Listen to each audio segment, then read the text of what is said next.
Perkenalkan, nama saya Rukmini Handayani MPD.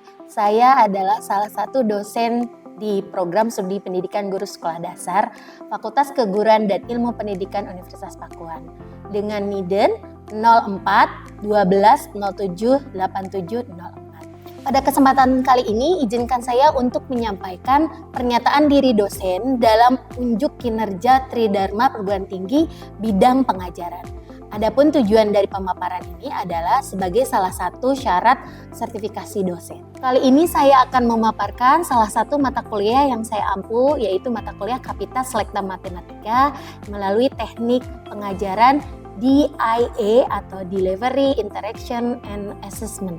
Kode mata kuliah Kapita Selekta Matematika yaitu FGD 6107 dengan bobot 3 SKS yang dikontrak oleh mahasiswa semester 2. Adapun deskripsi mata kuliah Kapita Selekta Matematika bertujuan agar mahasiswa mampu menganalisis dan mengkaji ulang pembaharuan dari materi-materi esensi di sekolah.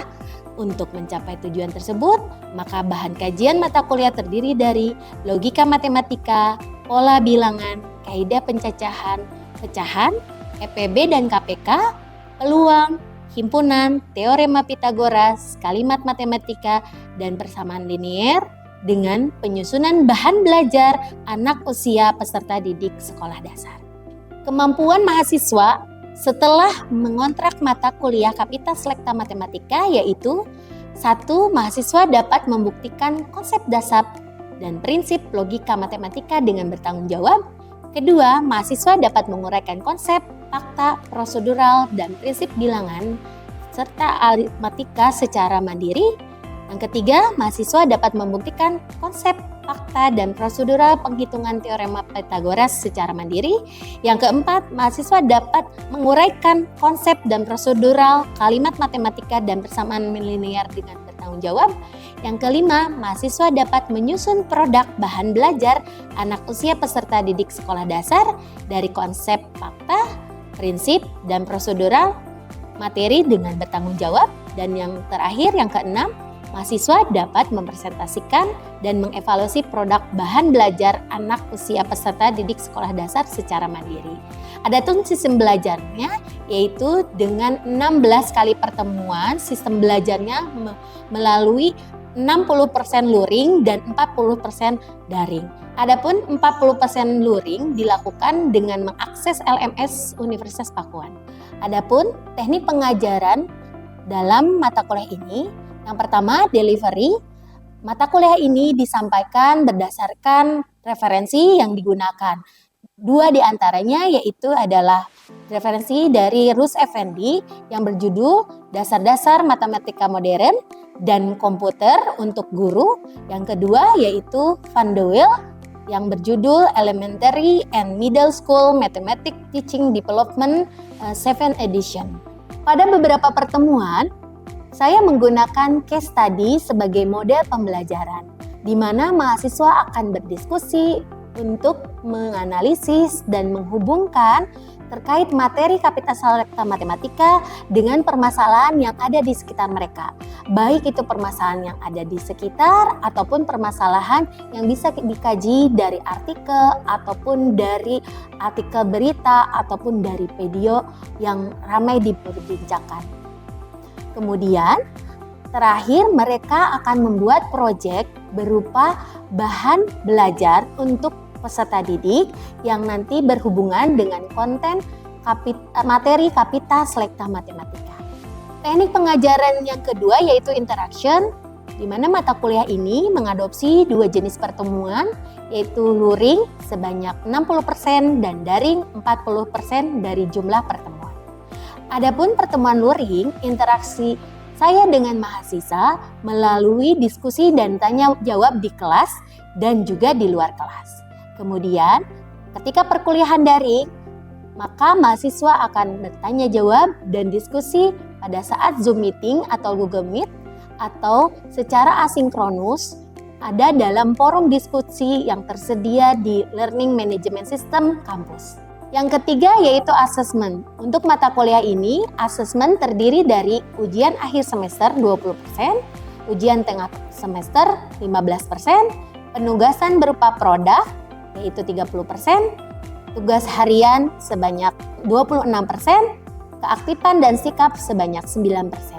Adapun kehadiran dan presensi merupakan syarat wajib mengikuti ujian akhir semester dan ujian tengah semester, di mana persentase asesmen ini terdistribusikan dalam sub CPMK 1 sampai 6. Dan berikut adalah cuplikan pembelajaran perkuliahan Kapita Selekta Matematika.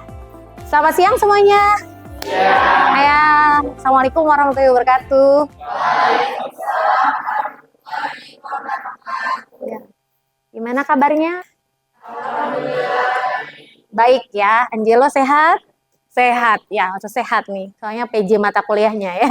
Baik, hari ini mata kuliah Kapita Selekta masuk ke pertemuan 12 gitu. Hari ini kalian akan mempelajari konsep terkait dengan kalimat matematika.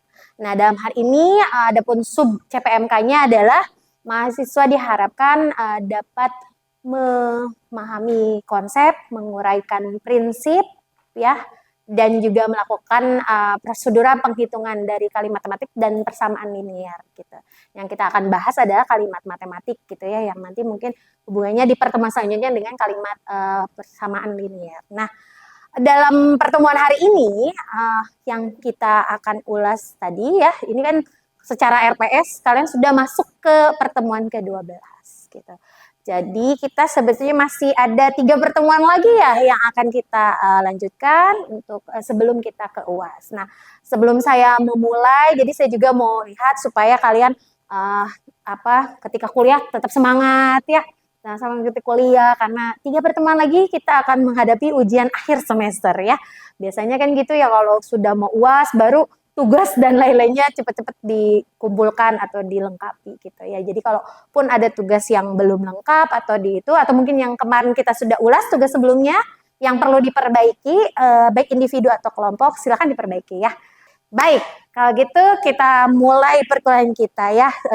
Tapi yang kita akan mau bahas sebetulnya kalimat matematik ini lebih kepada gimana sih penerapannya di sekolah dan bagaimana konsep kalimat matematik itu ada di kehidupan sehari-hari kita. Makanya saya akan menampilkan sebelum kita ulas materi atau saya menyampaikan materinya, kita akan lihat dulu satu, sebenarnya ini sudah ada di LMS ya, hanya saya tampilkan di kelas supaya Anda bisa memahami gitu ya.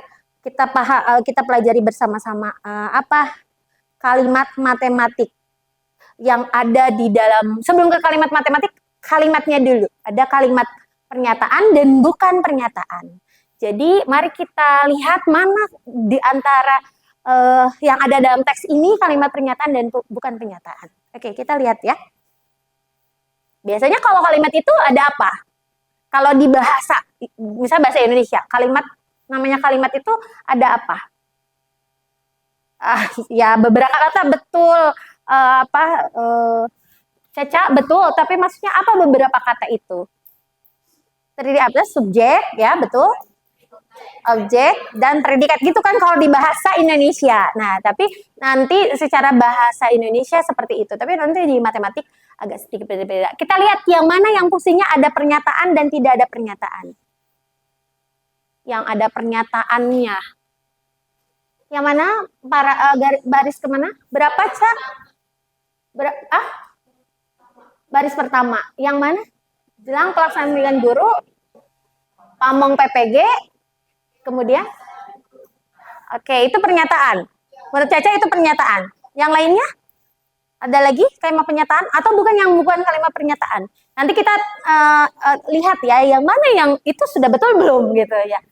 Mana? Yang mana? Paragraf baris keberapa atau paragraf keberapa? Terakhir. Imron, yang mana? Oh, yang terakhir ini. Ya. Para dosen.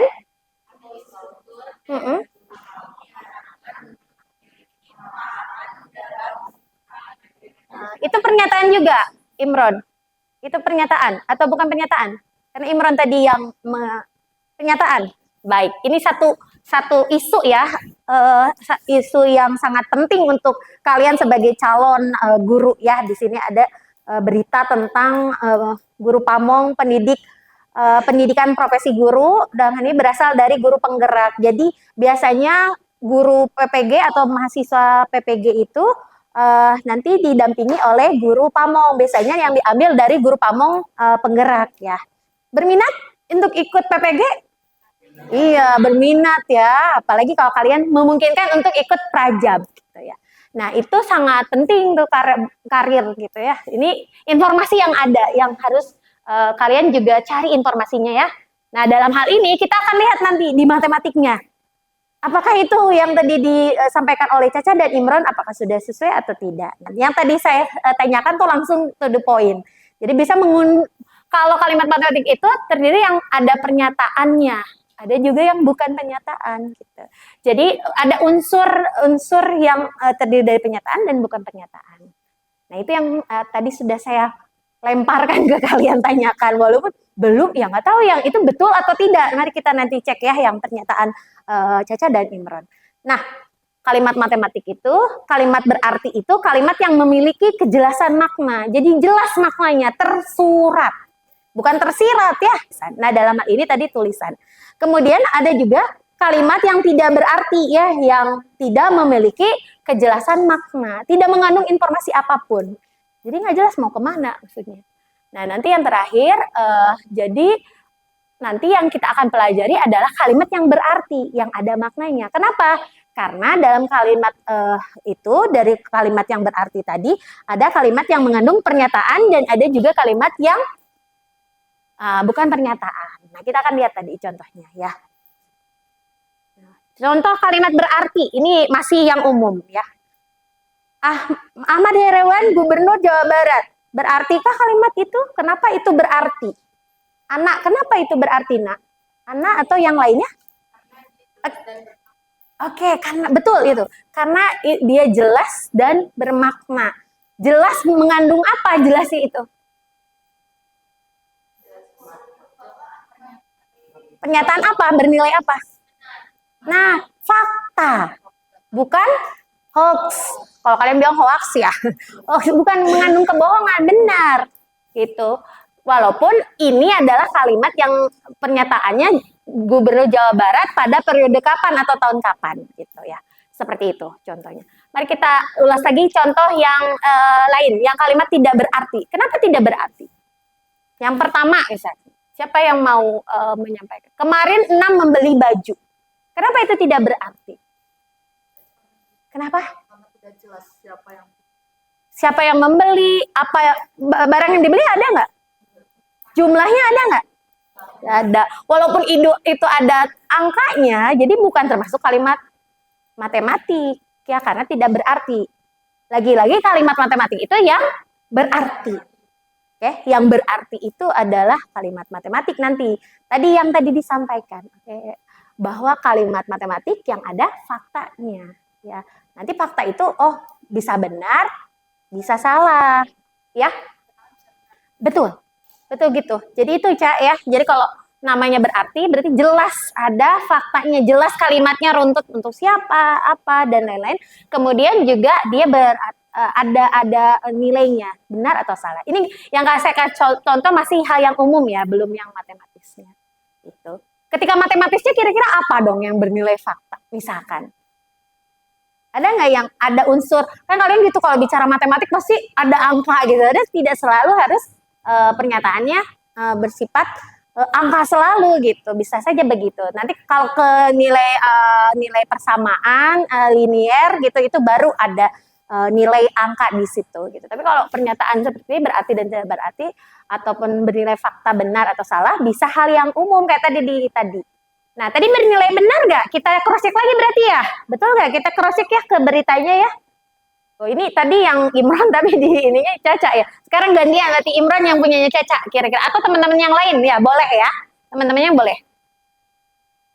Apa? Imron. Tadi Caca yang bagian mana? Yang pertama ya. Paragraf pertama apa tuh? Paragraf pertama misalnya baris pertama. Apa tuh? Jelang pelaksanaan pendidikan profesi guru, biasanya rekrutmen menjadi guru pamong PPG yang berasal dari guru penggerak. itu bernilai fakta. Iya, benar gitu. Tapi walaupun selain guru penggerak juga mereka harus sudah sertifikasi tentu. Ya, jadi gurunya sudah sertifikasi. Baik. Kayak gitu kita lanjutkan. Ada pertanyaan sebelum saya lanjutkan ke hal yang lainnya terkait kalimat matematika? Ya, saya tadi minta contoh, kalian mencontohkan. Gimana contoh apa namanya? Contoh kalimat matematikanya sekarang. Biasanya apa? Contoh kalimat matematika yang lainnya apa kira-kira yang bisa biasa kalian dengar atau biasa pernah kalian baca atau mungkin di soal atau di teks yang umum atau mungkin sehari-hari? Kira-kira apa? Gimana? Harga sembako naik. Oke. Tapi benar apa salah? Yang ada unsur matematikanya. Benar pernyataannya. Tapi sudah ada unsur matematikanya dalam hal ini angka. Mungkin dilengkapi barangkali ya. Oke, Angelo sudah. Ada yang mau lengkapi Angelo? Harga sembako naik. Mungkin dilengkapi lagi kalimatnya yang lainnya.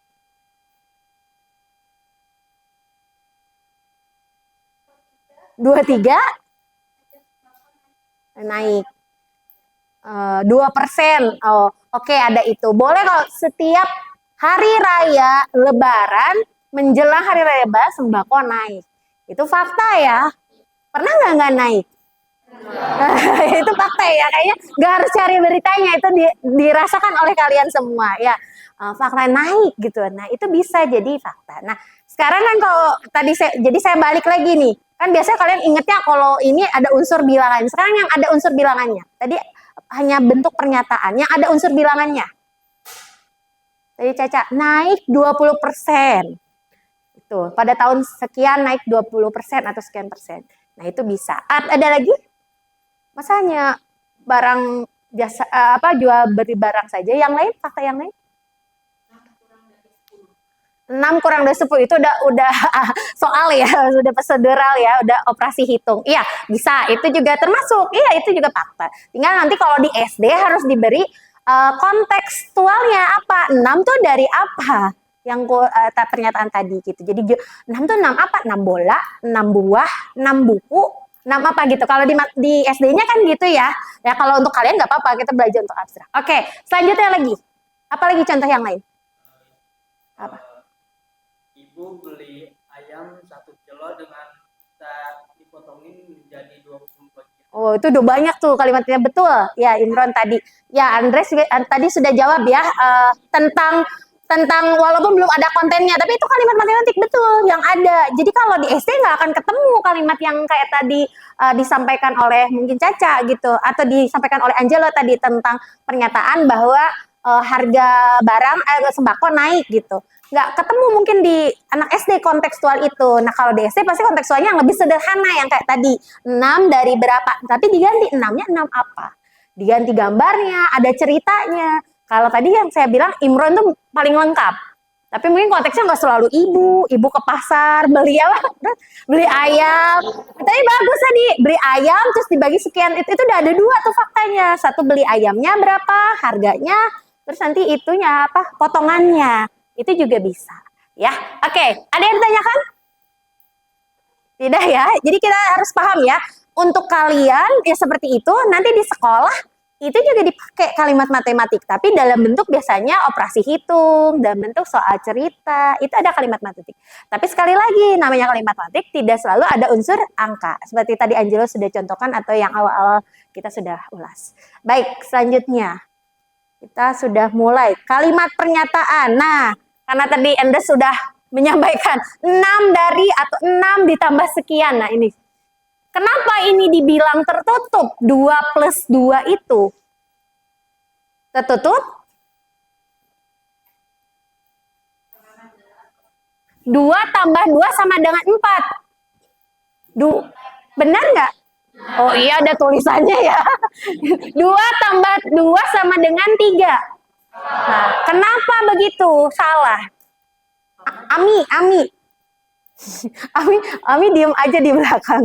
Ami, gimana Mi? Kenapa? 2 tambah 2 sama dengan 3 bernilai salah? Karena jumlahnya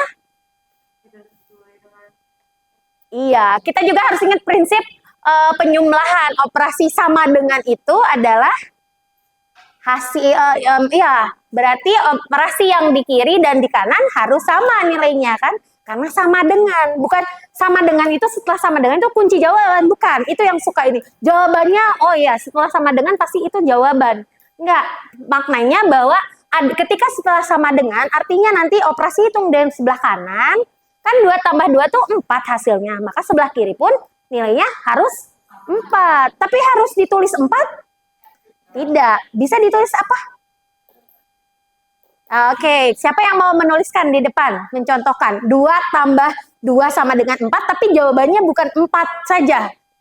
2 tambah 2 sama dengan berapa? Tidak, bukan. Itu kan pernyataan salah. Kalau pernyataannya benar maksud saya. Ya, betul. 2 tambah 2, ya selain 4, apalagi berarti yang akan hasilnya sama 4. Iya, betul. Ya, oke, bisa paham ya? Ya, terima kasih Caca. Tepuk tangan untuk Caca.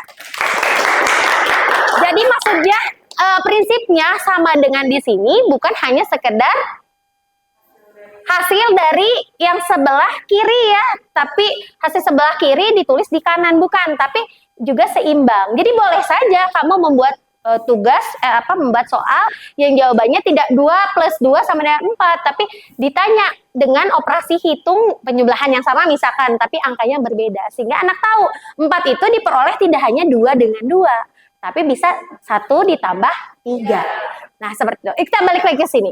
Nah, kenapa disebut tutup? Tadi karena Ami bilang karena jawabannya tidak benar ya, karena nggak seimbang antara kiri dan kanan. Karena sama dengan berarti nilainya harus sama antara ruas kiri dan kanan. Oke, nah disebut tertutup. Kenapa tertutup? Udah ada di situ ya jawabannya. Karena sudah jelas jawabannya. Jadi kalau yang tidak jelas jawabannya gimana? Ya, pernyataan. Jadi disebut tertutup itu sudah jelas benar atau salahnya. Bukan terbuka, tapi benar salahnya sudah diketahui. Jadi kalimat pernyataan itu ada yang bernilai benar atau salah. Nah, yang sudah diketahui benar salahnya itu disebut tertutup. Yang belum diketahui itu namanya terbuka. Jadi belum tahu, harus dicari variabelnya. Itu kalimat matematika terbuka. Nah, kita sampai situ dulu. Karena pembahasan selanjutnya itu akan itu merupakan pembahasan dari persamaan linear. Jadi ini nanti akan kita lanjutkan selanjutnya ya. Nah, yang penting tahu dulu tadi pernyataan matematika bisa tadi. Berarti bisa harga 1 kilo gula pasir itu 10.000. Ya, misalkan seperti itu. Nah, itu sudah pernyataan matematik. Ya, Google Doc-nya itu LKM-nya sudah saya sediakan juga, jadi kalian tinggal ikuti formatnya. Apa yang harus diisikan dari ini. Ya tentu yang diisikan atau yang diisi adalah kurang lebih terkait dengan informasi. Kalau tadi kita baca teks berita, ada kalimat pernyataan ya. Ya, kalimat pernyataan dan bukan pernyataan begitu. Tapi itu teks kan ada tulisannya. Yang sekarang ada video tapi tidak ada teksnya. Memang hanya visual saja informasinya, supaya kan bisa nangkep juga informasi yang bukan hanya visual, teks tapi juga visual. Jadi ini ada audionya, tapi audionya tidak berhubungan dengan kontennya. Jadi kalian hanya menyimak apa yang ada di situ gitu ya. Nanti informasi yang harus kalian cari itu, yaitu secara berkelompok nanti mana yang termasuk kalimat matematika. Kalau tadi kan di awal baru pernyataan dan bukan pernyataan. Sekarang udah ke kalimat matematik yang fakta, yang berarti yang ada faktanya. Bisa benar, bisa salah berdasarkan video ini. Oke, ini kita simak dulu. Kalaupun kalian mau ngulang, kalian bisa akses di LMS-nya kita ya, di LMS-nya yang sudah tersedia. Jadi nanti per kelompok di laptop silakan digini. Untuk itu kita simak dulu untuk awal ya, apa kira-kira informasi yang ada yang kita bisa peroleh. Oke, sudah kalian bisa simak ya. Kira-kira informasi apa saja yang ada di dalam video ini? Informasi umum. Tentang apa ini videonya? Tentang apa? perlombaan makan sehat ya. Yang apa? 4 sehat 5 sempurna. Nah, nanti perlombaan ini nih, ini kan sedang ada penjurian dan lain-lain. Nah, silakan cari apa unsur kalimat matematikanya yang ada di sana. Tidak ada teks ya, teksnya hanya di awal tadi kan ya, ada player tadi, tapi tidak ada teks berikutnya. Jadi kalian mencari informasi berdasarkan visual ini berarti ya. Jadi kira-kira informasi apa yang kalian dapat dari video ini berdasarkan visualnya tadi. Kemudian yang informasi yang ditangkapnya tentu informasi yang berhubungan dengan kalimat matematikanya yang bernilai fakta ya tadi ya, bisa benar atau salah berdasarkan video ini. Oke, berarti bisa benar bisa salah ya. Sudah dituliskan? Mana informasinya? Kira-kira? Ya jangan lupa dikasih keterangan mana yang benar mana yang salah dari video itu. Kamu yang kamu tulis apa? Yang menjadi kalimatnya? Oke, ini ya. Menu makanan sehat. Ya, tapi nanti spesifik ya menu makanannya apa. Boleh disebutkan menu makanannya tadi yang tersedia di video. Menu makanannya apakah apa saja tuh yang ada di piring gitu, yang terlihat tadi ya, yang tercapture di video. Ya, jadi nggak hanya menu sehatnya saja, jadi mungkin bisa lebih spesifik. Oke, bisa ya, sudah benar salahnya jangan lupa. Jadi kita tadi sudah bahas kalimat matematik ya dengan diskusi tadi teman satu kelompok. Nah, nanti akan dilanjutkan karena tadi kelompok kan secara kelompok sudah bisa ya melakukan atau mencari informasi terkait kalimat matematika yang ada pernyataan benar atau salah atau yang bersifat tertutup tadi ya, yang ada sudah diketahui nilai benar atau salahnya. Nah, sekarang kita tinggal dilanjutkan dengan tugas untuk per individu untuk ini kalimat ini. Jadi dengan cara yang sama tuh maksudnya kalian cari video, boleh dari YouTube, boleh dari TikTok, boleh dari Instagram, apapun itu. Nggak usah video yang panjang, jadi short video ya. Biasanya YouTube kan ada short videonya. TikTok memang pendek ya, Instagram juga ada short videonya. Silahkan dicari informasinya. Temanya boleh bebas, maksudnya bebas itu dalam arti kalau tadi saya kasih contoh tentang makanan sehat, boleh yang lain. Bu, saya mau videonya tentang make up gitu ya, pernyataan nilai benar atau salah dari make up gitu, tentang isu atau tema beritanya tentang make up. Bu, saya mau bukan tentang make up tapi masih tentang makanan, cuma makanannya makanan yang viral dan tidak misalkan boleh. Ya, apapun yang kamu suka silahkan boleh di per individu. Tadi buat kembali hanya disederhanakan kalau tadi ada LKM-nya diisi berbagai macam pertanyaan yang harus kalian jawab. Kalau di sini hanya dianalisis saja video itu, kalian buat deskripsinya mana menit keberapa video yang ada pernyataan benar. Nah, atau misalkan di dalam video pernyataannya benar, terus kalian rubah jadi pernyataan salah, bernilai salah. Oke? Bisa belajari hari ini tentang kalimat matematika. Ya tadi ada kalimat bukan. Berarti, tidak berarti. Yang berarti ada kalimat pernyataan, betul Angelo? Ya. Dan bukan pernyataan. Yang pernyataan ada kalimat apa? Terbuka dan tertutup. Yang kita baru ulas adalah terbuka. Ya, kalau terbuka itu apa? Caca bagus ya, tapi saya izinkan Bu Mini untuk ke ini ya, ke Cynthia. Yang terbuka itu seperti apa, Cynthia? Pernyataan yang benar atau salahnya? Sudah? Siapa yang mau lengkapi? Sudah apa? Diketahui. Ya, diketahui benar atau salah. Betul tadi sudah ada. Kalau yang terbuka belum diketahui, ini belum tahu ini benar apa salah, belum tahu gitu. Oke, ya terima kasih ya hari ini sudah kita sudah hadir di dalam pertemuan perkuliahan Kapita Selektif Matematik minggu depan. Insya Allah kita ketemu lagi ya. Semoga kita sehat selalu ya. Amin.